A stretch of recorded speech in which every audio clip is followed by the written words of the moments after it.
Welcome, everyone, to the SI Media Podcast. I am your host, Jimmy Traina. Thank you for listening. We have a good show this week. Adnan Virk from MLB Network and NHL Network joins the show to talk about, it's truly a potpourri segment with Adnan. We go everywhere. Opening day in the MLB season, Tiger Woods playing in the Masters, Will Smith, Chris Rock. Adnan is a huge movie guy, so we do a lot of movie stuff as well, TV stuff. And just sort of like what's going on latest in sports media. So a very fun, light conversation with Adnan Virk. And then following Adnan, Traina Thoughts with Sal Licata, our weekly segment where we get into some podcast stuff, read some reviews, talk about last week's interview with Greg Gumbel, opening day, and a couple of other topics as well with Sal. So check that out. Before we get to Adnan and Traina Thoughts, if you missed last week's episode with Greg Gumbel, got a lot of pickup. I was very happy to hear that, see that. Greg said some, let me just say, I'll you're going to hear this later with Sal, but I had no expectations for the Gumbel interview, and I thought it was phenomenal. And you don't want to say that about your own podcast, but it wasn't about me. It was about Greg. So if you missed last week, I highly, highly, highly recommend you go in the archives and listen to that and check out last week's show. Also, if you're not a subscriber yet, hit that subscribe button. You'll get every pod delivered to you. It'll make it much easier for you to listen. Troy Aikman was on a couple of weeks ago. Chris Russo, Mike Florio on as well in the past month. All those in the SI Media Podcast archive. So check them out, subscribe, and if you can rate and review, that helps. We got some reviews we'll be reading later on in the show. All right, let's get to it. This week's episode, Adnan Virk, followed by Traina Thoughts with Sal Licata right here on the SI Media Podcast. All right, joining me now, I wanted to have him back since I had him on about a year ago. And he is a great guy to talk to right now with the Oscars controversy, MLB starting. From MLB Network, NHL Network, Cinephile podcast, Adnan Virk. Adnan, how are you? Jimmy, good to see you. My annual appearance on the Sports Illustrated Media It won't podcast. be annual. It won't be annual. We'll make it at least 2 or 3 times a year. I've been riding the NFL broadcasters get $5 billion a year wave for the last couple of months. So that's why everyone was on hold while that was going on. Troy Aikman, by the way, was great. I thought he was very candid with you. And I want to stump for my buddy, Adam Amin. At one point, Troy mentioned there's a great young bench of guys. Adam Amin is a close friend of mine. He was a star at ESPN. He's a star with Fox. I know Burkhart's going to be the number 1 NFL guy. Give Amin the number 2. Jimmy, he should be their Iron Eagle. Amin is outstanding. I hope he gets rewarded. Well, I've said this a few times, lost in all of the hullabaloo with all of the changes in the number 1 teams. Fox now needs a number 2 team by bumping up Burkhart. And we don't know yet. Everyone's assuming Olsen, but they haven't announced that, which I find very interesting. So maybe Amin is a candidate for that number two role. So yeah, we'll see what happens there. Football and baseball. He can do it all. He's great. And I have another thing to do before we get rolling, by the way. Yeah. This is very rare that you, me, Richard Deitch, and Bill Simmons all the same guest on. That would be James Andrew Miller. We all had him on when he was promoting Tinderbox, the HBO book. I read all 975 pages. I love the fact that Bill mentioned there should have been more on Oz, which hopefully Jim will do in the paperback. I don't know if Rich read it, but I love the fact that you read it and you asked him, specifically with the Larry Sanders Show, how great was the Rip Torn anecdote? For anyone who has not read the book, go buy Tinderbox, support Jim's work. That story is unbelievable. So I have a rule here where I do not book guests if they're promoting a book because 1, it's usually a boring interview, and 2, they're on 5 million podcasts that week. Right. But as with any rule, there are exceptions. And Jim is, one of very few people I would make the exception for. So I had him on to promote the book. And, I do my hardest to not lie and bullshit the listeners at all. And I did read the book and I loved it. I could not. Now, I'll say this. It's not meant to be a negative. I want to be. It's a very long book. I mean, you're not reading it in a day. It's long. Right. But I was riveted to it. There was, listen, if you're a guy like me, like you, who's into all the history of HBO, everyone knows the shows with The Sopranos and Game of Thrones, and you have the comedies with Curb, but there's also so much there with, I thought what was fascinating, the early 80s and late 70s with the stand-ups and the comedians and that whole thing. There's a sports element to it with Wimbledon and inside the NFL. there's so much more there than you'd even think. Like I would have thought, oh, I know everything about HBO. There was so much more there than I even could have imagined. Yeah, I felt the same way. Even the stuff that I'm not interested in, meaning I didn't watch it, like I'm still like, oh, this is interesting stuff about True Blood or Game of Thrones or Entourage and Sopranos. For guys like you and I know everything about the Sopranos, right? We've read the Sopranos sessions by Sepinwall and Matt Zeller's sites. We've seen every episode. The way that Jim starts the book, like out of the gate, there's an intervention for Jimmy Gandolfini. Chris Hallberg's a part of it. He's so drunk, he's doing Snow Angels. I mean, it was one thing about Jim. He gets stuff that nobody else is getting. It was great. And I had no idea Gandolfini's drug problem was that bad until I read the Jim Miller book. Yeah. I didn't know. I'd heard a little thing here, and I didn't realize it got to the point of an intervention and him missing shoots and stuff like that. You mentioned the comedy, by the way. I love George Carlin. I thought the stuff on Carlin was great. Judd Apatow, I'm hoping to get on my podcast, Cinephile. He's got a 2-part HBO documentary about George Carlin coming out in May. So I know how much you and I both love Shandling, and that Apatow documentary, The Zen Diaries of Gary Shandling. I cannot wait to see what the documentary is about Carlin. The really good stuff in Jim's book about him. It's funny you mentioned Apatow. I have his name written down as something to bring up with you when we get into some movie talk, which we will do for sure. Let me sort of reset and just start with a couple of sports things, and we'll get into some movie stuff and Will Smith, because I know you were you had a couple of tweets about that, which it's amazing. That story is just still, everyone's saying they don't want to talk about it. There's like that's SNL did that this week, but there's still so much more to say. Let's do a couple of sports things, though, because you do work for MLB Network, and we have opening day this week.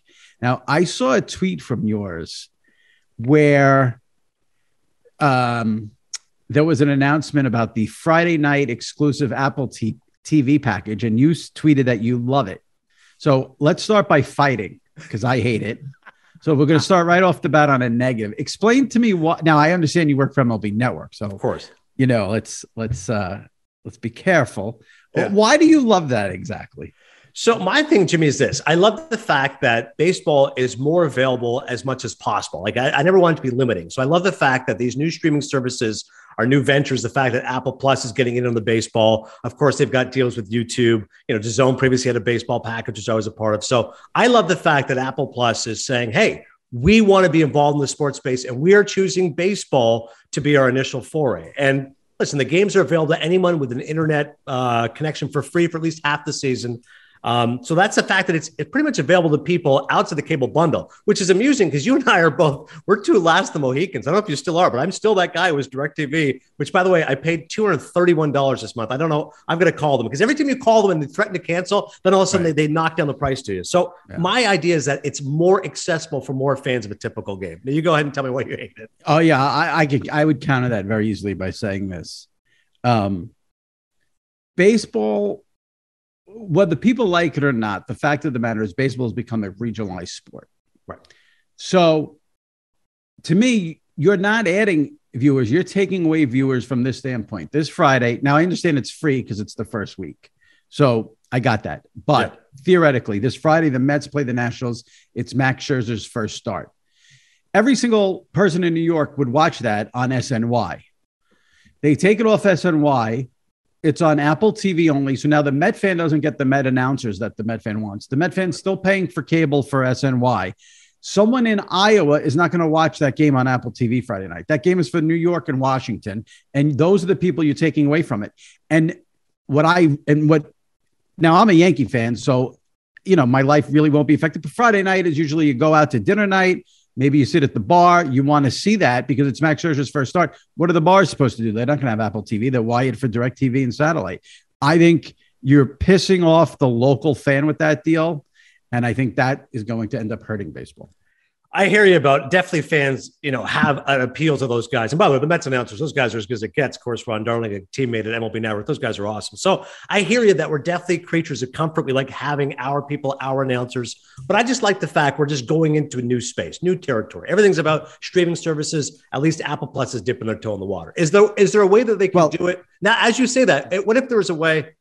I'm just thinking out loud. If the game was on SNY and Apple Plus, but then of course, then you'd be okay with it. That's what they should do. It's the exclusivity that's a problem, and the exclusivity on a streaming service kills the bars and the restaurants. And on a Friday night, restaurants coming back now from COVID. Right. I think you're going to get the The bars and restaurants, I think, are going to be a major problem with this. The other thing I would say is this, and I wrote this in my column one day last week in Train of Thoughts, and this is a bigger discussion that we probably don't need to get into here, but I think when people say, this helps grow the game, I think grow the game is a catchphrase like, woke and cancel culture and all that. It doesn't, because here's the thing. Right. That is not growing the game. 18, 19, 20, 21, 22 years are not on a Friday night. If they live outside of New York or Washington, going to fire up Apple TV to watch that game. You want to grow the game, have the game not be 4 hours. That will grow the game. It's that simple. Do not have the batter stepping out after every pitch. Don't have the pitcher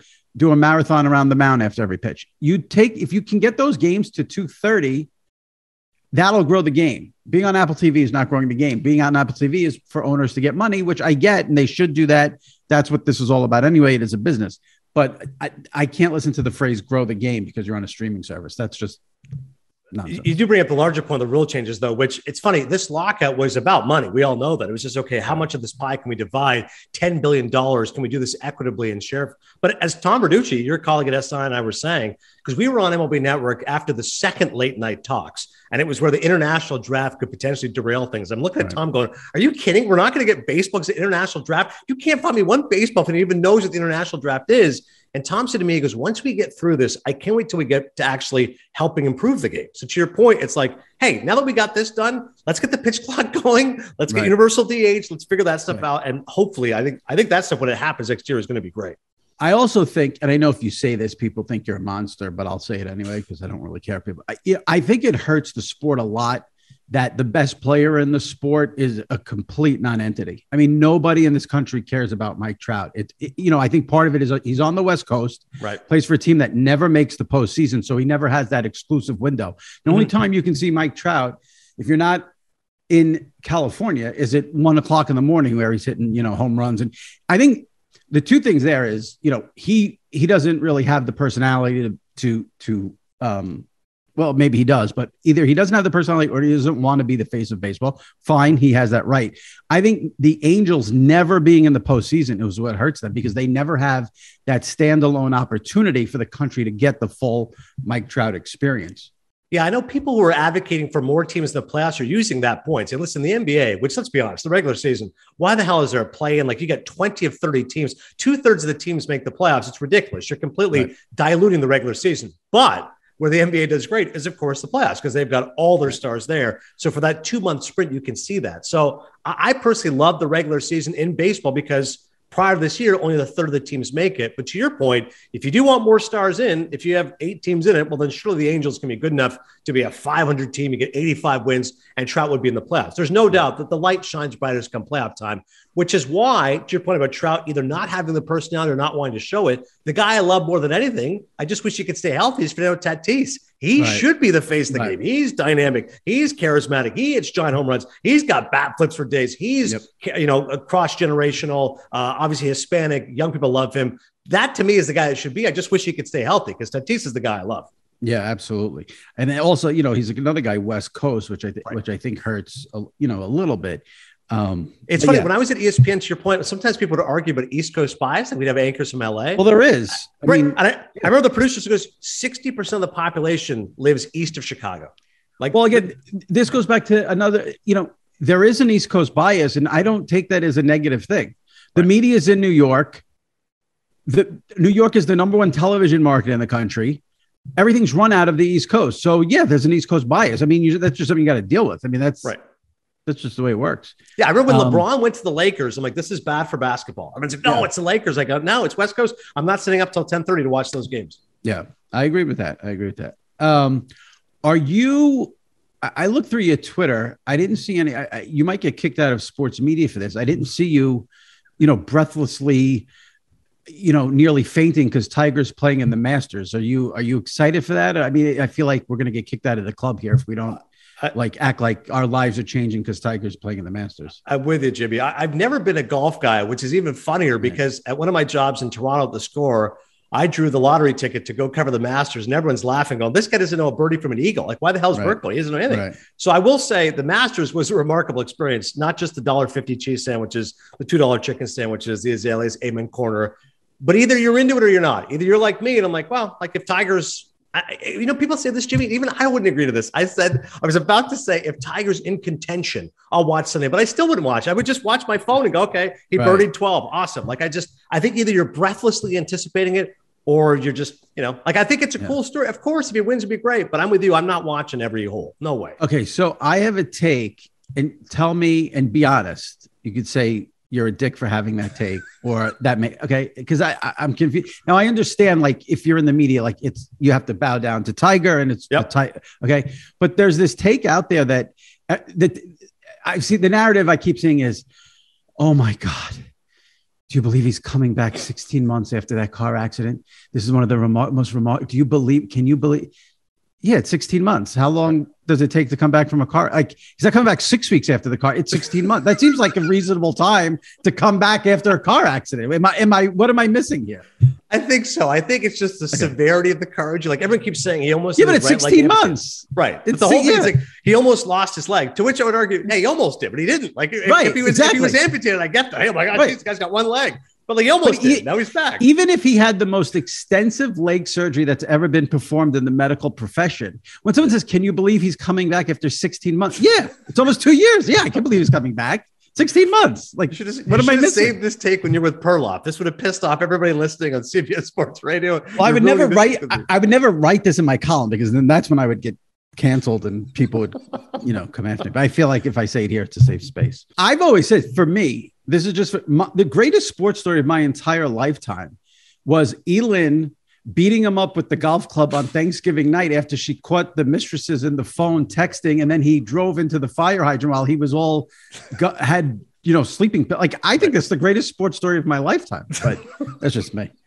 Like, there's everything there. There's everything there. Like, he falls asleep because he's allegedly on Ambien or whatever it is. She goes through his phone, sees, the mistress's text, goes after him with the golf club. He gets in his car, drives into a fire hydrant. She's bashing it. I mean, it's the greatest story I've ever heard. Especially all the different permutations of it. If it was first like Tiger Woods was in a single car accident, like, oh man, what happened? I guess he was, he was on Ambien. Oh wait, he was cheating on his wife. Oh, we should have golf club. Like, right.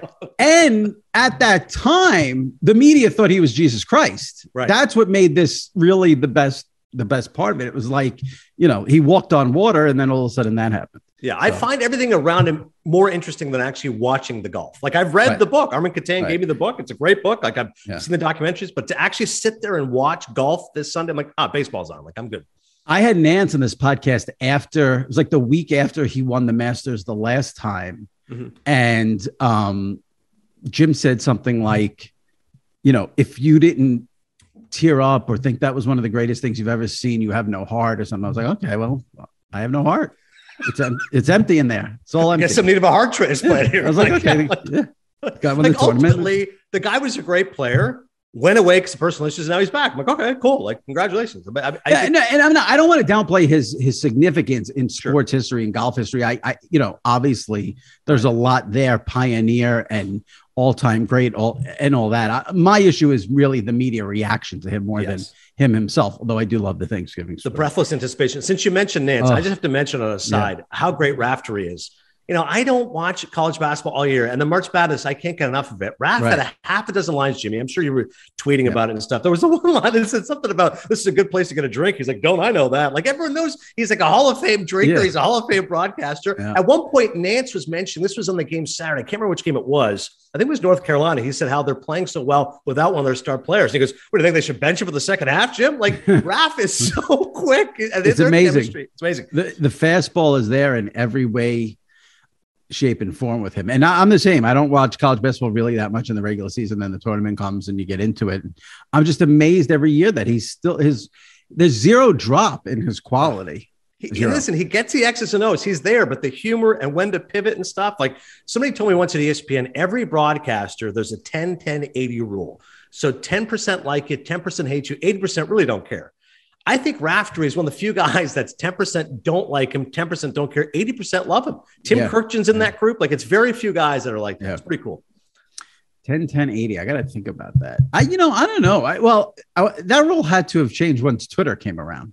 I would think so. That was a pre-social media rule, because now everyone hates everything. Yeah. Speaking of Twitter, you're a fairly heavy Twitter user. This Elon Musk thing where he bought 9% in, and now he's tweeting about like, what changes do you want to see in this? Do you want the edit button? But if you could change a couple of things about Twitter, what would you request Elon do? Well, it's funny. What I've noticed, I don't know if you have as well, but it doesn't seem to get as much juice as it once did. Like I'll put a podcast out and go, we're not getting as many tweets as we used to. And I'm like, okay, maybe that's waning popularity, but I don't think so. Cause then I checked Cinephile's numbers and we're still doing great. It's climbing. So I don't know why I find that I'm not getting as much interaction with it. And if Elon Musk can throw me a few more numbers, that'd be great. Cause I seem to be stuck at the same 114.4 for like a year now. I don't know how you found it, but like, Oscar, no, I think everyone is sort of, the growth has stopped for everyone. The growth has stopped for everyone, which that's fine. I don't have an issue with that. I definitely want the edit button. The edit would be nice. You just send something, all of a sudden somebody clowns you. They screenshot it. Oh, Traina said this. And you go, oh, for God's sakes, can I just edit this? I just want to fix all my typos. That's all I care about. I'm trying to think though, like what else? I'll tell you what I wish. I know they have a bookmark button. But I wish they had a button you could click that says like read later. Cause I see if you're on it all day, like I am, you see so many articles you want to read, but in that moment, you might be like online in the supermarket, you might be busy with your, writing and you can't read. So but I don't want to hit a like button because sometimes the article's like, how I handled my, father's suicide. And I don't want to be like, oh, I just want to hit read later. Like, that's actually a good call. Cause you're right. Somebody once said that to me. They go, a retweet is not an endorsement and nor is a like. So there's people like, oh, you agree with that, Steve? I'm like, no, I just wanted to comment on it later. I think it's buffoonish or whatever. One of the great because there could be an article that says like why Derek Jeter is the worst Hall of Famer of all time. I don't want to like that, but I want to read it later. So, I would like a read later. A read later is pretty good. I thought one of the great options they did was muting people because I was like, it was so great because you're just so passive aggressive. You don't want to not follow the person. All of a sudden, someone's going to come up to you. Why'd you stop following me? You go, oh, God, I have to tell you because you're insufferable. So you just mute them and you go, oh, everyone thinks it's fine, but really you don't have to deal with their nonsense anymore. I love mute is great. I'm amazed how many people I mute don't realize they're muted and they keep sending tweets because I'll see them maybe like if I search my name or something and I'm like, oh, I muted. And look, he doesn't, how does this person not realize it? Yeah. Crazy. And there's nothing more self-absorbed than saying, hey, did you see my tweet? You go, no, I had other things to do. Sorry. Let's go back to baseball for a second because you do work. Well, let's do this. I should have done this at the top, but give everyone a little taste. You work for MLB Network, NHL Network, doing studio stuff.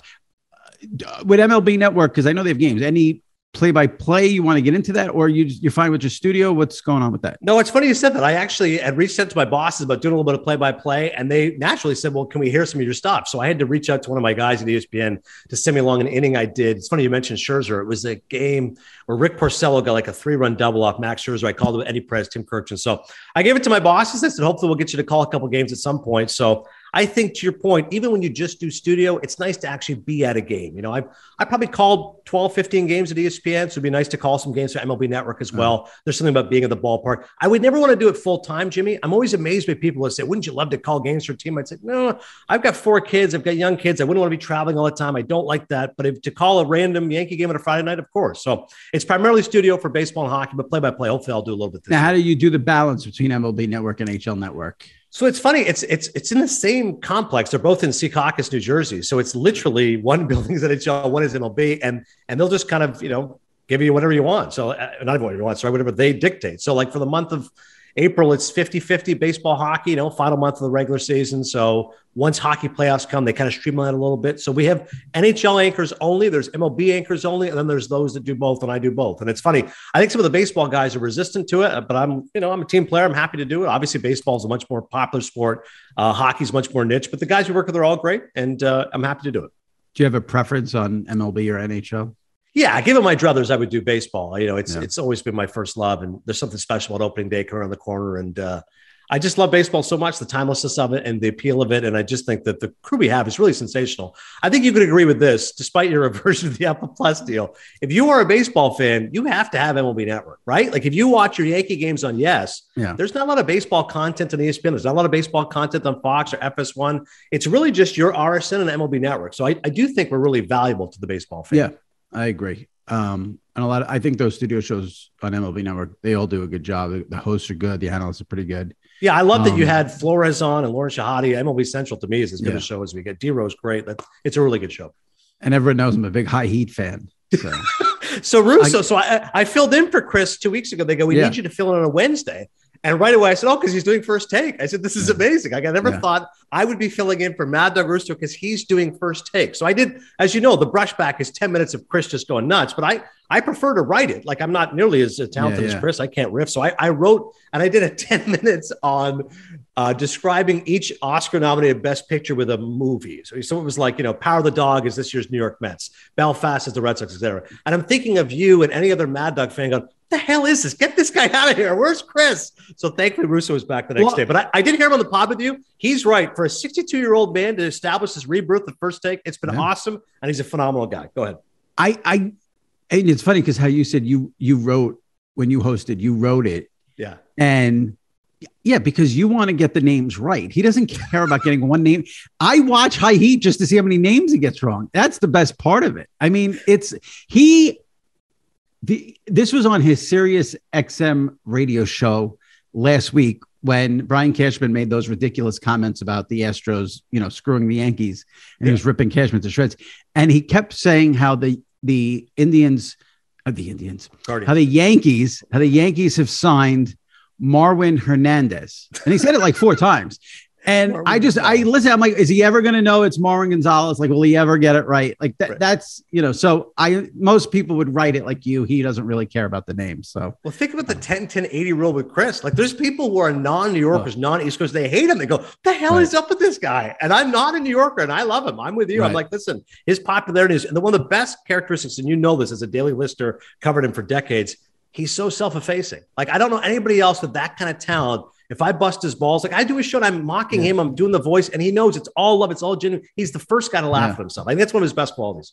And I'll say this, probably the most underrated thing in all of sports media from an enjoyment standpoint, there is some major chemistry when they argue between Dog and Brian Kenny on MLB Network. It's pretty good. Kind of tapped into that a little bit. And I'm with you because BK, listen, boxing guy, he likes to mix it up a little. Pugilist, Chris is going to back down. So I'm with you. I think they should do more of that. They do that cross talk. So it's going High Heat to MLB Now. And they plan for like 5 minutes, but it goes 10. And I know some people think, well, it's First Take style, but I'm like, it's pretty good fireworks. Those guys go at it pretty good. It's very good. It's interesting too, because the MLB regular season opening day got pushed back a week because of the lockout. Mm-hmm. But I actually think it's better they're starting. Last week, I think with the tournament, it would, and now too. I mean, last week in New York too, we had like 30-degree days. Like it's much better.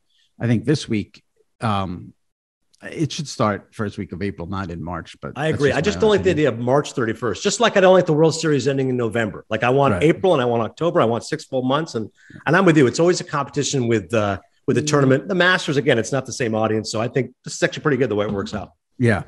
So let's go to the Oscars and movies here for a little bit. Yeah. I'm not saying this because I'm proud in any way, shape, or form. I'm actually like, I don't like this and I want to change it. The movies have been something for me when COVID hit and through COVID that have sort of gone out of my life because I haven't been to the movies since COVID. And it's not because of COVID now. I would go to it has nothing to do with that. Now the masks are off. I'd go to the movies, but it's just something that I have not been able to get back into. So when the Oscars came, I saw none of those movies. And I know everything's on streaming services, but I'm of the belief that if I want to see a movie, if it's a movie, I want to go to the theater and experience it, not at home on Netflix. And there wasn't anything that I felt that way about this year. And I'm not paying as close attention to it. And I got to change that. I got to get back into it. Were you happy with give me the major awards, Best Picture, Best Actor, Best Actress? I know Will Smith. And were you happy with how those played out?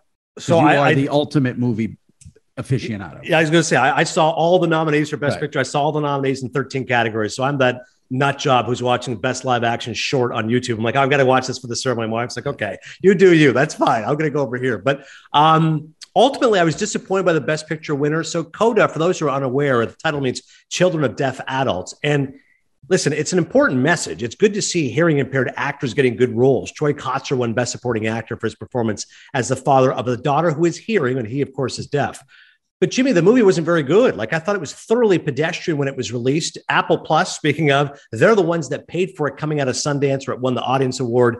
It's a good backstory. It's the first Sundance film to win Best Picture. And again, I like the fact it's shining a light on hearing impaired actors, but the story you've seen a million times. This is about a daughter looking to leave her parents, but her parents are relying on her. How can she leave the roost? You've got some really awfully sentimental scenes where she's singing, and I'm like, oh my God, I'm rolling my eyes at it. If it wasn't for the hook of the fact her parents are deaf, no one would pay attention to it. But the film wins Best Picture, so good for them. It wins Supporting Actor, wins Screenplay as well. Great article in the New York Times. What should have won Best Picture? Belfast, to me, was the best picture of the year. Kenneth Branagh's film. He won Best Original Screenplay. He's been nominated 8 times. Guy's a great actor, obviously Shakespearean actor. Belfast is a story right from his heart, semi-autobiographical, growing up in Ireland in the 70s. Beautifully shot, black and white cinematography, Van Morrison wall-to-wall soundtrack, family overcoming poverty, but with humor and loving grandparents. 96 minutes, you and I don't want in long movies. A rare movie that's actually 96 minutes, tells a concise story. I thought Belfast was beautifully done. That should have won Best Picture. And then there was Power of the Dog, which had 12 nominations, went 1 for 12. I mean, that's John Starks in 94 type numbers. That's pretty shocking when a movie like that. And Netflix has been trying so hard, as you know, to win a Best Picture. The Irishman, which I loved, got 10 nominations, did not fare well as far as actually winning awards. They really thought they would do well. Jane Campion won for director. And the big takeaway is this: Dune wins 6 Oscars. To your overarching point, which I couldn't agree more, if you don't want to watch the movies, fine. But if you do, you should watch it in the theater, especially a film like Dune, which is much better, immeasurably better in the theater than watching it on HBO Max. It's like watching Mad Max Fury Road in a theater rather than watching it at home. Dune wins 6 awards, so it wins all the craft categories: editing, cinematography, score, which always raises the question. The number one guy that was thanked Oscar night was Denis Villeneuve, fellow Canadian. He's the director of Dune. He wasn't even nominated. So the film wins 6 Oscars. It apparently directed itself, as the director wasn't nominated, and it doesn't win Best Picture. Tell me about, so did Will Smith deserve Best Actor in your opinion? So I personally would have voted for Denzel Washington. I thought he was superb in a film called The Tragedy of Macbeth, also on Apple Plus. But I thought Will gave an excellent performance. I thought it was a good, not great movie. And he's been a great actor. It's his 3rd nomination. I thought he was great in Ali. There's no question he's given great performances all along. I was thrilled for him prior to that moment. And then once it happened, like everybody, I thought it was a bit. I mean, why does he claim to Chris Rock? And then once they start cursing, you and I have been around media long enough, you're going to know that there's a dump button for a reason. That's exactly, that's the take I had to give a bunch of people that night, that the punch could have been a bit, but when he starts cursing on live TV, that's not a bit. That's not happening. Right. But there are still people who think it was a bit, which is. Yeah, I saw this. Well, listen, how many people voted for Trump in this country? I mean, I saw the other day there was some poll about 25% still think it's a bit. I'm like, trust me, it's not a bit. Right. Here's the thing, Jimmy. You and I have both given jokes, whether at weddings, public forums, that did not land. You and I have also been the recipient of jokes, which we did not care for. But there's 100 other ways you can handle it. Will Smith chose literally the worst course of action. I mean, if he had gone up there and you know, the mic's hot. If he could have said, hey, don't you say that about my wife? Okay, fine, threaten him. But the better play is this. And I get in hindsight, he wasn't thinking this. Obviously, he lost his mind. But if he had said, hey, Chris, I know you think it's funny, but my wife suffers from alopecia, medical condition where she loses her hair. It causes a lot of pain. But baby, you'll always be beautiful to me. Crowd would have lost it. Rock would have looked small. He would have had the audience. And to react that way was horrific. And what it does is it's disgraceful because it ruins the entire night for everybody. And we've all made mistakes. But when you go win the Oscar, you had a half an hour to think about what to say. And you start out with, I want to apologize to the Academy. First ever guy who apologizes before he thanks the Academy. And you don't apologize to Rock. 3 sentences. I want to apologize to Chris Rock. I lost it. That's on me. And then you go from there. Well, I'd say clearly he didn't think he needed to apologize, right? He didn't. Well, here. If you watch, this is what I've said since it happened. If you watch the speech to me was way more disturbing than the slap. Well, that the worst speeches in Oscars history. 5 minutes and 19 seconds. He doesn't once apologize to Rock, doesn't thank his family, doesn't mention his kids, says he's a vessel of love after he assaulted a guy, brings God into it. I mean, it was horrific. He needs help. Like Will Smith needs help. He's not, that speech was a deranged man. Yeah. That speech was not a rational human being. And I also think I'm not going to say give him a pass, where I can maybe understand why his speech why there was no apology to Chris Rock. Again, it's all right there. You know, we live in this time where, you know, you see something and then you say, oh, that didn't happen. If you watch it, he laughs at the joke and doesn't do anything until Jada is livid. So his mindset was, okay, well, I'm not going to go home and have her give me grief because I didn't do anything. He laughed at the joke. That's all you need to know. So I think everything that happened after that, he probably couldn't even believe it was happening, because if he's laughing at the joke, turns to her, she's laughing, then nothing happens. But because of her reaction, then he felt like he had to do something. And now it's this whole big mess. I have to say, since it's happened, I've thought way more about Chris Rock than Will Smith, because to me, I just chalk it up to Will Smith being crazy. I can't imagine anyone handling this better than Chris Rock. Yeah. And one thing I saw that I found fascinating was Wanda Sykes, one of the hosts, said after the incident, Chris Rock apologized to her. Yeah. Will Smith did not. I found that fascinating. Yeah, the Will Smith psychoanalysis, as you're saying, but his issues. Yeah. I mean, this is a guy who in his book says that, his father used to abuse his mother, and he feels like a coward to this day for not defending his mom. Jada, we know about the stuff with his marriage, open marriage. He's a cuckold, right. All that stuff. And of course, Rock made that great joke in 2016 at Jada's expense, which was the fact she was boycotting the Oscars. The Oscars so white. He said, that's like I'm boycotting Rihanna's panties. Like, I wasn't invited, so how am I boycotting? So I suppose in Will's head, it's like, hey, you made fun of my wife before. I'm not taking this again. She's upset. We've got issues in our marriage. I didn't stand up to her, etc. But to your point, Chris Rock deserves all the plaudits he's received. He has the restraint of a monk, and he's got the chin of Ali. I mean, the fact that he takes that, Jimmy, he makes his living with his brain. He had 100 jokes in his head. He had everything in his holster. He could have emptied it right there. I can eviscerate Will Smith and his open marriage and all the rest of it and Wild Wild West, you name it. Instead, he shows restraint, like, hey, chill, dude. Gives that look to the side, like, are we still going here? I'm like, okay. And somehow regains his composure. To be humiliated like that, Chris Rock deserves all the credit in the world. And showed restraint 3 years later when he did his stand-up show in Boston, where everyone was waiting for what he had to say. And he basically took the high road there again, too. Right. He's like, I know the show is sold out. You're all here to hear me rip Will Smith, but I'm still processing. When it's done, it's going to be smart and it's going to be funny, but I don't know what's done yet. And I keep saying this. Will Smith deserves the Oscar. Of course, you can't take his Oscar away. If you go back now, he should have left the ceremony. The speech was horrible. We got all that. But here's what you should do. You should have Ricky Gervais do the Oscars next year and go, hey, Will, he's going to just annihilate you for 10 minutes. And if you can take all that, you can keep your Oscar. If you can't, sorry. And no alopecia jokes, no problem. Like, imagine the stuff that Gervais has over the years, the Golden Globes, how many times he could have been slapped. So many people have taken it. Jimmy, when you're sitting in the front row, you're the biggest star there, you're about to win an Oscar, you're going to catch some friendly fire. You know that. And your wife's in the business. Don't give me the make fun of me, not my wife. She's in the business too. She's done a film with Rock. I mean, it's crazy.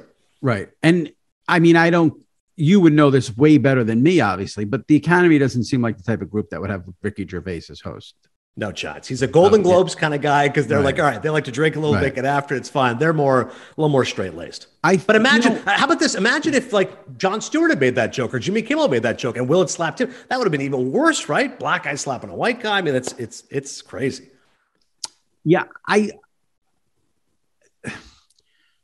I'm just surprised. He knew the scene. Like, he knew it was the Oscars. He knew it was live TV, and he still did it. That's what, and by doing that, the stuff with his marriage that just got all rehashed. I mean, I must have seen the clip of where she dragged him onto her Facebook show, talking about her entanglement, sitting across the table from him. Like, that clip was dead and buried. And now here it is, basically running on a loop. It's funny because you mentioned Gervais and his Golden Globes monologues where he tears everyone apart. And I remember when you said that, it came in my head that there was a famous one where he mocked Mel Gibson. Mel Gibson, he said, normally I say I like a drink as much as the next guy, unless that guy is Mel Gibson. And Mel Gibson was like, exactly. If you can make that joke to Mel Gibson after he's arrested for a DUI, like, geez, man. Now, I'm usually a person who I can move past the transgressions and still enjoy whatever, I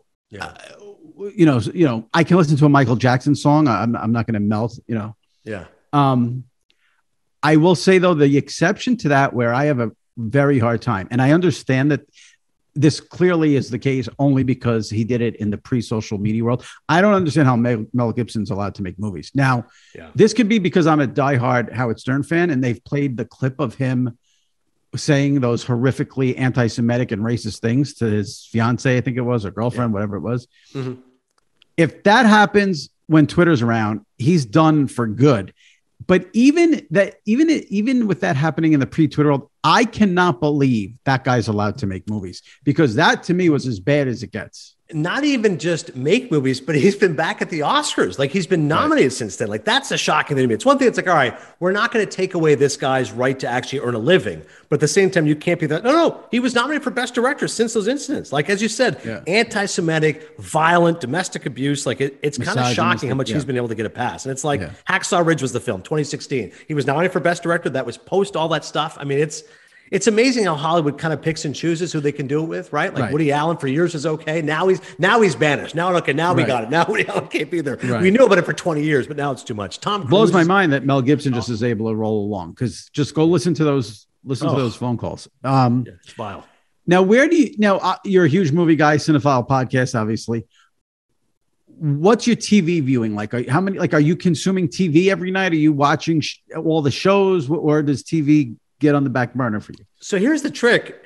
TV has never been better. So I can't ignore television. And a lot of the filmmakers who made those great indie movies of the 90s have now migrated to television. As you know, once you go back to the theater, the movies are all the superhero movies made for $100, $200 million, and the ones making for $2 million, the Belfast and independent films like that. So that middle ground now, like that $20 million quiz show, doesn't exist anymore. You're going to watch that on what's now a limited series. So I find the best television is the limited series. Michael Keaton, an actor I love. I watched Dope Stick on Hulu. It was tremendous. As far as shows, there's only a handful I cling to, but this is a good month for those shows I love. Better Call Saul's back, Barry's back, and I'm really enjoying Winning Time right now on HBO. That's where I was going. That's what I wanted to know. Are you watching Winning Time? Are you enjoying it? Should the listeners be watching Winning Time? Totally. I think if you're a sports fan, you would obviously enjoy it. But even if you're not, I think it's really smart. And the only thing about Adam McKay is he's so good about the way he does his work. I just think whether it's a film or television show, different film stocks, good music choices. He loves breaking that fourth wall, looking at the camera, characters commenting on the action. It's satiric, but it's also dramatic. I thought the episode, just the air about Kareem Abdul-Jabbar was brilliant. I mean, I thought it really showed where Kareem was, the fact he was a Muslim, the fact he loved jazz music, the New York Times Cerebral, but very moody and aloof, wasn't a guy that gelled well. John C. Reilly's great. The backstory to John C. Reilly getting the role, I don't know if you know this, originally they were going to get Michael Shannon, who's a great actor. I mean, Michael Shannon's brilliant. Very intense guy, though. They're doing the shoot, and like 2 days in, he goes, I can't do it. He hated the idea of breaking the fourth wall and talking to the camera. He's like, I'm out. Right. So McKay goes, all right, let's get John C. Reilly. But he's like, literally, you've got one day to decide. He says, yes. Will Ferrell wanted to do it. Him and McKay have been partners for years, but then separated. And so John C. Reilly tells Ferrell, hey, I'm doing this show. And he's like, wait, are you kidding? Like, I told McKay I want to do that. So McKay said blatantly, listen, I screwed up. I should have told him that. But just imagine the show with Michael Shannon, who I love, don't really see it. Will Ferrell, okay. But John C. Reilly, I think you would agree, is a perfect Jerry Buss. Yeah, absolutely. Yeah. John C. Reilly is so great in everything. Yeah. Last thing, obviously, I'm a huge Seinfeld guy. Yeah. Oh, that reminded me. I wanted to mention your Instagram, Tom's Diner. So my brother is visiting from Franklin, Wisconsin last summer. And he's like, hey, I just want to see Seinfeld stuff. I'm like, okay. So we went and saw Tom's Diner. As you now know from your Instagram pic, it's literally just the sign. It's like, okay, here I am. I'm like, you walk in, can I get a bagel? That's it. I was laughing when you posted that. Yeah, the inside is not what's inside from the show. I knew that, but I wonder how many people around the country don't realize that. The woman who played George Costanza's mother, Estelle Harris, passed. And I'm just curious, because you would know this. Was she in any? Is there a movie she was in that we would know? Or did she have any movie performance? Or was she just TV strictly? Yeah, it's really TV that was where she was known for. Like, it's interesting when some of these people pass away, and you go, "Oh, I didn't realize she was in this and that." But it's like the movie stuff she'd done was the voiceovers, right? Toy Story 2. But like, as far as classic movies, she was in Stand and Deliver, that great Edward James Olmos movie, but it wasn't like a major role. So this wasn't like one of those actors who are like, oh, she had a real renaissance in the 70s. It's like, no, she was really never better than that. That's interesting, because obviously Jerry Stiller had a huge career before Steinfeld. Yeah. And I forgot the actor's name who played Jerry's dad, but he was in Arthur, which was a huge, huge movie. Mm-hmm. So that's what I was wondering about Estelle Harris, who was could not have been better in that role. I just think like 80% of all acting is the casting, right? There's certain people you put in the movie, you go, I just can't see it. They're great. They're just not right there. And then you see Estelle Harris and you go, like, you see everything. I mean, the contest episode When she said, George, I'm tired. He goes, in a minute, Ma. Like, that's so well done. That I went back and watched the clips after she passed, and every line was delivered to complete perfection. Treating your body like it's an amusement park. You have nothing better to do at 3 PM. It was just, and how he only won 1 Emmy or no Emmys, whatever it was, is just the biggest, that's why, at the end of the day with these award shows, we got to put them in perspective because 1,000%. Whenever someone's, and I get bent out of shape for no good reason, but the fact that Frasier, which is a funny show and it's clever, but the fact it won all those Emmy Awards over Seinfeld head to head is mind-boggling. The fact that Curb has never done particularly well when it looks at the Emmys, Larry David should be winning all the time. It's as you said, it's very arbitrary when it comes to these award shows. We're going to be smarter than you and show you how smart we are by giving Frasier all the awards instead of what's actually the funniest movie. Right. Appreciate you coming on. Busy time. MLB starting, so we can see on MLB Network. Then we get the NHL playoffs around the corner on NHL Network, and the Cinephile pod. If you're a movie buff, probably not a better pod there out there for you. So appreciate. What's if someone listening to this is going to the movies this weekend, what is the one movie they should be going to see? So Mayim Bialik, we just had on the podcast. She, of course, is a Jeopardy host from Blossom, but she's also making her debut as a writer, director, and a producer. She's got a film called As They Made Us, and it stars Dustin Hoffman, Candice Bergen. It's an excellent drama about a daughter trying to deal with the fact her parents are getting older. I asked her in the latest Cinephile podcast, you can take a listen. I said, listen, Dustin Hoffman's one of the great actors of all time, but he has been missing in action these last few years because of allegations from the past, getting caught up with, so-called bad behavior on sets. And she said she faced no opposition to working with him. He was great on set. I've always loved him as an actor, but again, with each person we talk about, whether it's Mel Gibson or Woody Allen, stuff comes up. You go, now he's canceled. You can't use him. So I was so happy to see Dustin Hoffman back in a movie. He's terrific. Funny we end there because he is my all-time favorite actor, I guess, with De Niro. Yeah. De Niro, I feel like it's like to say De Niro. It's, right. Goodfellas and all, obviously Bronx Tale. But if I would have maybe De Niro 1 and Dustin Hoffman 1A, his performances, Kramer versus Kramer, Rain Man. What's the movie where he plays the lawyer with Brad Pitt with the pedophilia? It's got like a mega cast. Sleepers. Great performance. Sleeper's an underrated one. You're right, because you always think of Brad Pitt, Jason Patrick, those main guys, but no, Hoffman shows up. It's like a Shakespearean role, right? He shows up for 20 minutes as it's a comedy. Like he was great in Sleepers. He's so critical of that movie. He is great in Sleepers, and it's a good movie. I'm gonna have to. I didn't realize he was in a movie, so I'm gonna check that. Maybe that'll be my first post-COVID movie. We'll squeeze that in. As They Made Us. Jimmy Traina's back. You're gonna post it on Instagram. I will be there. If Dustin Hoffman's in it, I will be there. All right. By the way, last thing about De Niro, who I've met before, who's great. Yeah. And I asked Bob because you can never ask an actor this because they view all their movies as like children.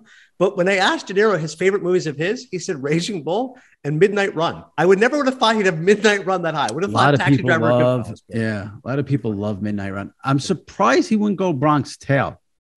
He directed it. It's a personal project to him. I think it's important to him. But for some reason, he's a soft spot for Midnight Run. All right. Appreciate you coming on and enjoy the baseball season. Thanks, Jimmy. Good luck to your Yankees. It'll be a fun battle in the AL East, and I'll talk to you next year. All right. No, we'll get you on in the summer. All right. Thanks. Thanks, man. All right. Take it easy. All right. Joining me now for our weekly Train of Thought segment. And for the second time since becoming a regular on the SI Media podcast, he has a new full-time job. Early on, Sal Licata became the permanent overnight host at WFAN Radio in New York.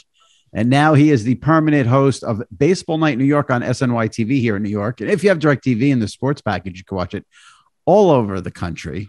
Congratulations, Sal. Thank you. You've made me a star somehow.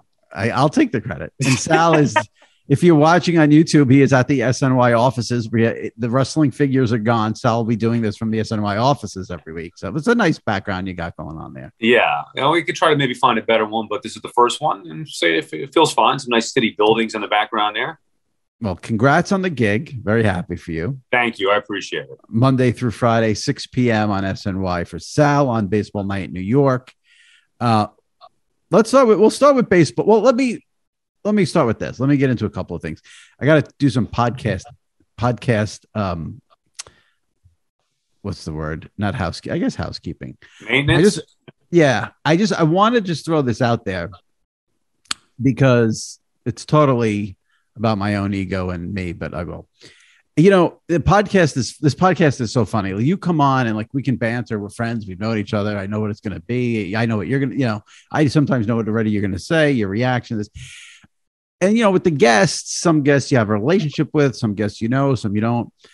So I had Greg Gumbel on last week on the SI Media podcast, who I had never spoken to, met, ever had a conversation. He's not on social media. God bless him.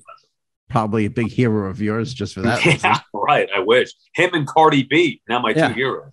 And, she'll be back. And it turned out to be, like I thought, a great interview. He could not have been more delightful or enjoyable to have on. And it's just funny how that works. And then he made these comments where he said, I asked him about all the money that the NFL broadcaster is getting. And he said, there's not one fan who ever watches a game for the broadcaster. Right. All the broadcaster can do is turn fans away. And, anyone can call the top games. It's when you're doing the dogs, the Jaguars versus the Texans at 1 o'clock to 4% of the country. That's the challenge.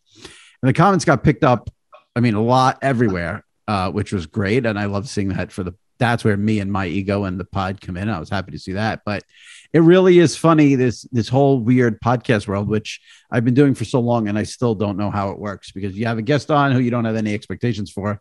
Turns out to be one of the better ones you've done, and then it gets picked up everywhere. So I thank Greg Gumbel for that, because he's not on social media again, like I said. And I hope everyone out there enjoyed the interview. I thought it was great.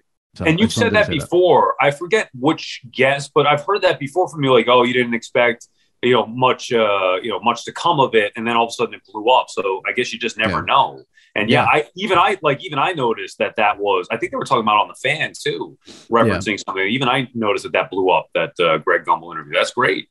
And what's funny about it is too, Gumbel is one of these guys. So the whole reason I ended up booking Greg Gumbel is because I'm watching the tournament one day, sitting on my fat ass on the couch, not doing anything. And I'm like, this guy's been doing this for a long time. Let me do a little Googling here, Wikipedia. And I see that he was 75 years old. And my mind was blown. I'm like, first of all, he looks like he's 50 and he's 75. And then they said he's been doing the studio for the tournament for 24 years, which I would have said he was doing it for like 10. Like, I was like 24. I'm like, I got to get this guy on. What am I doing? And, I thought it might be a little bit of a challenge to get him on because he's not on social media. So I'm sure he has no idea who I am. And, but it worked out. So I was very happy about that. Very happy. Yeah, it's a great spot, and definitely a change of pace from having, Jim Nantz or Joe Buck on every week. Well, once all of the NFL madness that's over with now we can sort of branch out the guest list a little bit, which is what, the tournament was a perfect week to have him on. And so that'll be good. I'll be complaining about I have no guests coming up now, and we just have baseball going on. And the NBA playoffs now, I'll get all the NBA people on, and we'll do that. A couple other things before we get to some other topics. Remember last week I read the Apple review from a guy that I had blocked on Twitter, but he still read the podcast. So he really is a legitimate podcast listener, because he heard it and emailed me, and I felt like the biggest dick ever for blocking the guy, because my reasoning for blocking, now you're a block king and you hate everyone on Twitter, so you might think this is legit. I don't, but this is what the guy emailed me. He said, "Hey Jimmy, my Apple review is from Big Mike 579 on Twitter. Mike Canfield 57. I believe you blocked me because I made a dumb comment. You posted, 'Am I the only wrestling fan who ... I don't recall the rest, but I replied, you're the only wrestling fan, period.'" Oh, yeah, so that's a little. I mean, a block is strong, but anything that, my theory is, anything that irritates me or annoys me. See, I have enough aggravation in life. If I see anything that annoys me, I'm blocking. So I would have probably blocked in that moment, thinking, "Okay, wise ass, now you're blocked." Right. See, I love this, because when I read his email, I felt like a complete and total dick, and was like, I can't believe I blocked the guy for that. But you catch someone at the wrong time in the wrong mood. Right. And then, but I said, when I tell Sal this, he's going to say justified block. I knew it. I knew that was coming. Yeah. It depends. Like you said, sometimes you ignore that, but sometimes if somebody's trying to take a shot at you, All right. You're blocked. That's it. Move on. I've said this before. If you call me names, I won't block you. It's the who cares? No, my thing is when everyone on Twitter has their things that they like. Like my things are everyone knows the things I like, whether it's Chris Russo, Howard Stern, sure, John Sterling, and Susan Waldman. So when you come back with, I don't like those things, then I want to block you. I don't care if I don't need to. Right. So I don't know what the rustling tweet was. Maybe it was about the Raw. Who knows? Got me. And I blocked him. I unblocked him. We're all kumbaya on Twitter. Good to hear. Yeah. We did get a couple of reviews that I'm going to read, and then we'll get into some stuff here. Because, of course, the reviews, a lot of them mention Sal. Really? Of course. Here we go. You ready? This is from Real Talk Rel. 5 stars. Thank you. Always leave even if you tell me I'm the biggest asshole on the planet, just leave the 5 stars. Okay, here we go. Jimmy has worked on his stammering and butting in. Not sure if this was a conscious move or not, but I love it. I don't know if I've worked on that. Okay, I didn't know that I cared so much about sports media until I stumbled upon this podcast a long time ago. Jimmy has gotten better and better each week at interviewing and always has great guests. Always love the WWE guests too. Favorite part is Traina thoughts. Love it when Sal gets passionately upset about something. Cracks me up every time. Great banter. Feels like I could grab a drink with these two. Probably not invited in their club though. One. No, you know what we should do? I was just thinking about it. You should do a live podcast. You could get a sponsor, I'm sure. We go out there, you have a couple of guests on there, you sell out some tickets, and we go do a live podcast. I'm sure people want to hang out with us and have a drink. Obviously, other guests as well. I highly doubt anyone at SI could sell that podcast. I highly doubt anyone would show up, and whoever would show up would be so disappointed it wouldn't even be funny. You'd be surprised. You would be surprised. They would be highly disappointed. But that's a nice review. Because you know what? Sometimes it's good to go meet the listeners. You want to meet them and connect with them. People can go either way. They could say Sal's a nut, or I like when Sal goes crazy. So, you get a... Well, right. No, you get it both. As long as they're listening and caring one way or another. No, you call up the main event, you rent out that nice back room, and there we go. We have 20, 25 people, however many it may be. 20, 25? It'll be my friend Diesel and someone who knows you from the Fan who calls at 3 a.m. I'll pass. And the funny thing, I've said this before, I'm going to just say it, that the Sal going crazy, it's not an act. Believe me. I've seen it when there's no microphones around. Right. I've seen it many times. You've seen it in the car, on the expressway. Oh, yeah. The other review is from Gary S12. Holy crap, Jimmy. I finally figured out how to rate and review my go-to podcast every week. Love your takes on all sports things, media, gambling, and pop culture. Keep bringing us the great guests, interviews, and content, and I'll keep downloading, listening. Come to South Jersey. I'll buy the first round. See, that's 2. We already got 2 tickets sold. Look at that. 2 tickets. You're at 2 people. Very nice reviews. I appreciate them. They do mean a lot. The podcast listeners are great. They're much better than the people who read the column. The podcast listeners are great. So thank you for that. No, those column people, they've been with me from the Hot Clicks days. Those are the people. I go way back with those people. Are you pumped up for Tiger Woods and the Masters, or you don't care? I actually am. Normally, I don't care about golf, and in the last 10 years or so, I used to love Tiger growing up, and then I went against him after the whole thing broke out and we found out he was a complete fraud and phony. I listened to the book that came out from Armin Katam or whatever. He had a rough upbringing, but he was a bad guy. Anyway, I wanted to root against him.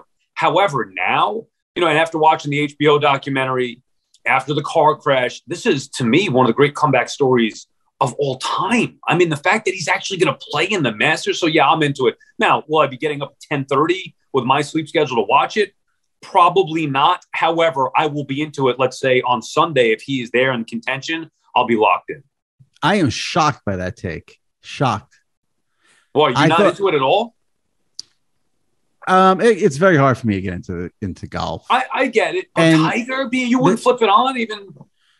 The media turns me off to Tiger. It's so over the top. The media, by the way, this is why I'm surprised.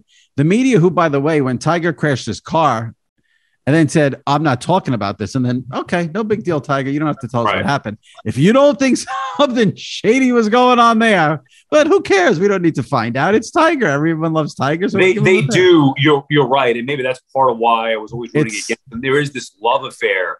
He could do no wrong. But that wasn't the case with me. I just feel like now he's changed a little bit. I feel like he's more likable now. The back page of the New York Post on Wednesday, Tiger says he can win the Masters, and who are we to say he can't?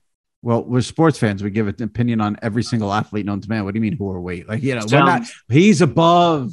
We can't. Give me a break. Sounds like you're taking the won't make the cut at even money. Oh no, I bet him. I put $20 on plus 5,000 because if I got to suffer through the media slurping him for 4 days, at least can I cash in on it.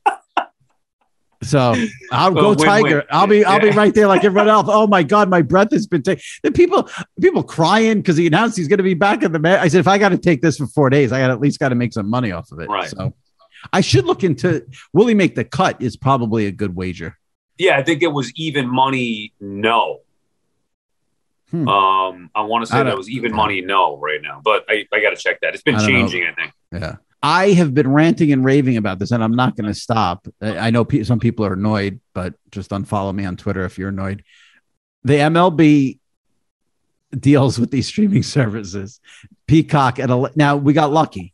They announced the schedule for the Peacock games. Now here's the Peacock exclusive Sunday morning at 11:30 Eastern, 8:30 on the West Coast. We're trying now again. People want it. We're trying to grow the game. So, of course, I'm sure someone in Seattle at 8:30 in the morning is going to watch a Yankees-Rangers game on Peacock, but whatever. Anyway, is that what it is? Yankees-Rangers? No. I don't know. It's the Yankees are on there. They're only on there once. So I don't care. Okay. And here's my issue again for all the dummies who don't understand it. Let me explain it again for the dummies. The issue is not, I don't have Amazon. I don't have Apple TV. I don't know how to use streaming services. I can handle it all. If there's a game on Apple TV tonight, I can watch it. Not a problem. The issue is this. That's not how I want to watch a game. I want to be able to flip the channels, especially baseball season. When the Yankees are in commercial, go see what the Mets are doing. When the Yankees are in commercial, the dinner party episode's on The Office. Let me see what's going on there. That's how I want to watch a game. Not a streaming service where you're trapped and can't flip the channels. And this is, and the second part of this is what I think is going to be the biggest part. Friday night, Max Scherzer makes his first start for the Mets against the Nationals on Apple TV only. Friday night, if you are in a restaurant, in a bar, and want to see it, tough. Yeah, are they going to be able to have that or no? How's that going to work? They're going to have to have Apple TV. They're going to have to have Apple TV. Right, I'm assuming most spots. Now, every bar is hooked up with DirecTV. That's what sports bars are hooked up with.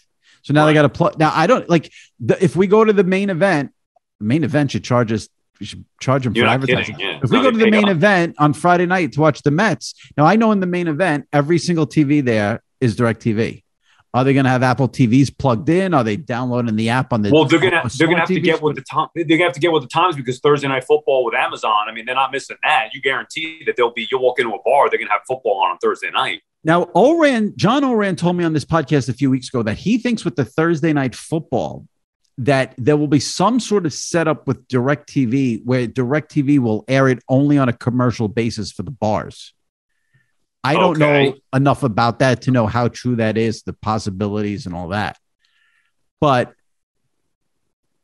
if you're in a bar on Friday night in New York, you're going to have half the TVs with DirecTV on the Yankees, Red Sox, then half with the Apple TV. I don't know how that's going to work. I just don't. Yeah, me neither. And that's going to suck about it. So, I mean, look, it's an inconvenience more than anything else. Yes. But I'm with you. Like, could I figure it out and watch the game? Yeah, and I will. Right. But it's annoying. And it's not just one. If it were it's going to be on the cable package and then it's going to be Apple TV Plus. Fine. Right. It's now Apple TV Plus. It's Peacock. It's whatever the hell else they have that's going on. Right. The Amazon with the Yankees have 20 plus games. So you got right there 3 different streaming services plus your regular cable. And I'm sure it's more than that, whether it's ESPN Plus, whatever other nonsense. There's another one, the Yankees on Amazon on Friday nights. Like there's been Friday nights. I meet my friend at the Outback. We'll sit at the bar and watch Yankees. Can't do that now. Right. Out. And like we said, both of us know how to use Apple TV. We know how to stream. We can get any game. We know how to do it. But That's not how I want to watch a game. Sal used the word inconvenient. The bars are screwed. And the last thing is this. What I don't like is I don't like the dummies telling me this is how we quote unquote grow the game. This is not growing the game. This is so Major League Baseball and the teams can make money. That's it. You want to grow the game, have the games not be 4 hours and have this. I don't understand how this grows how does this grow the game? It doesn't. It's a buzzword. It's a phrase in a buzzword. But just make the game, if they want to stream it, so in their mind is growing the game, having it streaming for younger fans. You can have games also be streamed then. It doesn't make any sense. Just have it from a streaming service, take from whatever, the SNY app or whatever. I'm sure Yes has an app and all the other stuff. Or whatever local teams that you watch, use their app, stream the game. The bottom line is this. Baseball has become a localized sport, and it's all about the local fan in that market. And now they're taking the games away from the people in those markets and putting them on these national series. Which nobody's going to watch. Nobody cares about Washington and the Mets. The Nats and Mets in Seattle or Texas. Right? It's a thing in New York, so they're inconveniencing the people in New York. Who the hell? Would you ever, if a non-Yankee, non-Met game, ever go to the streaming service, whatever it may be that you already have, and watch a Mariners Angels game or whatever non-New York game? Are you ever doing that? You know when I would do it. Well, if you're betting on it, I guess, and maybe that's part of it. Over 8.5 runs. Where's my Apple TV remote? Yeah, maybe. I mean, look, maybe that's part of it. They figure, well, if you're going to bet on the games, they make them accessible. But who knows? I would not. I mean, I wouldn't either. Yeah. Yeah, so that's basically all I wanted to get off my chest. But I am excited for baseball. I do think opening day here, getting sandwiched between the tournament and the Tiger thing, I don't feel like there is a buzz that there used to be such a buzz for opening day. I don't feel it. And the weather here in New York has been crap. I mean, when I was a kid, I'll say one thing, props to my parents. They let me stay home every opening day to watch Yankees. Back then the Yankees would play 1 o'clock every opening day or, whatever it was. I'm talking about 6th grade, 7th grade, 8th grade. I stay home. I watch opening day. I don't know, because I feel like baseball has ruined it by not. It should be every team should be playing. It should be during the day. It should be this, that. And everybody. It should be there need to be sports holidays. The Monday after the Super Bowl, Thursday, Friday, first week of the tournament, and opening day. That's not asking a lot. The way that we work in this country, give me a break. 4 days should be sports holidays. Nobody should be working. Look, if you're in sports, whatever, different story, but people should be able to have off to enjoy opening day, whether you're going to the game or watching in a bar. Thursday, Friday of the tournament, the real way to enjoy that is to be off from work. And obviously the Monday after the Super Bowl, those 4 days should be special and a holiday-like feel. Why not? But baseball can't even do that because they change opening day every year. Some days it's a Sunday, it's a Monday. Then in that case, they would have to make it a Friday or a Monday, I would say. Yeah. But it'll be good to have baseball back. And yeah, I just got to stay away from betting it. That's my Achilles heel, betting the baseball. Dangerous. I enjoy it, but I always lose. Like anything else with gambling, but baseball in particular gets me. I'm okay with football. Baseball always gets me. Did you end up making any bets at any point on any NCAA tournament games? Not a one, other than I was in a box pool. Right. Other than that, no, and I didn't win anything there either. Shocker. And are you going to bet Tiger to make the cut? No, probably not, because I don't have an account currently. Oh, okay. So I'm not going to keep it that way. Yeah, I would do it, but to sign up and all that, and the one that I want to use is only available in New Jersey. So I'm in a kind of a weird spot, right. But as of now, no. If you make the decision to ruin your life and get back into it and then sign up, don't do it without, we need to do referrals. We can each get money. So don't do anything about a referral. It's very important. All right. I'll come to you first. You're the expert on it, so I'll come to you first. Yeah. I'll whatever you need, let me know. All right, Sal, good chatting with you. Congratulations again. Baseball night, New York. If you want to see Sal, Monday through Friday, 6 p.m. Eastern on SNY TV. That's the home of the New York Mets. And go baseball. Yes, I can't wait. Next week we can talk about some baseball games. Yeah. I was going to do over-unders, but I looked at them. It's too much work. Yeah, come on. It's too much I'll work. say this very quickly. A's under is so obvious since they traded their whole team, but I'm going to play that. I like the Mets over. I think the DeGrom injury is so overblown because he's going to come back and he's going to be so fresh. He'll probably win every start after this in the second half.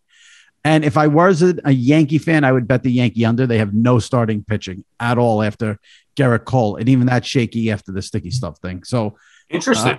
those would be my three. Yeah, I'd probably just go. I would bet the Mets to win the division. You probably get decent odds, especially after the Grom stuff. That would probably, and I would probably bet the Yankees to win the division just because the odds are better than you've ever seen the Yankees before, right? I mean, everybody expects the Blue Jays, maybe even the Rays and Red Sox. So for a price, I'd take the Yankees. Everyone's on the Blue Jays, and the Mets too. 88 wins, and that's a terrible division. And they have Scherzer, and they'll have DeGrom in the second half. I think you got some value there. Is the number that low? Yeah, maybe I go with actually, I think it must have been after the DeGrom injury, it went down. Right, sure. Went down. Right. When I looked today, it was 88.5. So I made a note. I'd probably go over that. Yeah. All right, Sal, take it easy. All right. Thanks, Jimmy. Yep. Okay, bye. All right, that wraps up this week's episode. My thanks to Adnan Virk and Sal Licata, as always. If you missed any recent episodes of the SI Media Podcast, go into the archives and check them out. Greg Gumbel on the show last week, as we talked about. Troy Aikman a couple of weeks ago, Chris Russo, Mike Florio also have been on the pod recently, all in the archives. So subscribe, rate, and review. I will do my best to read the reviews right here on the pod. And that's it. We'll see you next week right here on the SI Media Podcast. Stay safe and take care.